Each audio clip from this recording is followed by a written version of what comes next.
লাল নোটে শাক খেতে ভীষণ সুন্দর লাগে। আমাদের জমির লাল নোটে শাক আজকে আমি এই রেসিপিটাই শেয়ার করছি। খুবই সাধারণ আর শাকটা খাওয়া খুবই উপকারী শরীরের পক্ষে।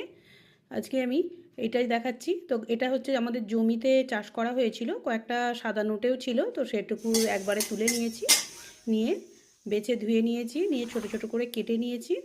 নেবার পরে বালতির জলে ভালো করে যাতে না বালিটা থাকে ধুয়ে অনেকক্ষণ ধরে ধুয়ে আর রেখে দিয়েছিলাম একটা ঝাঁঝরির মধ্যে।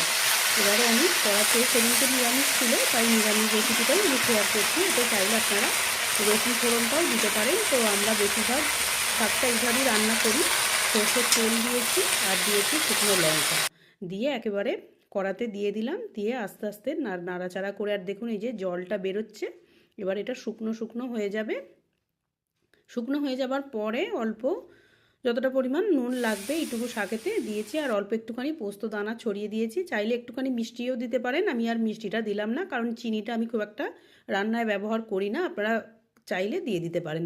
দেখুন কত সুন্দর দেখতে লাগছে লাল নোটে শাক ভাজা। তো কে কে খেতে পছন্দ করেন অবশ্যই কমেন্ট করবেন, রান্নাটা কেমন হলো সেটাও জানাবেন।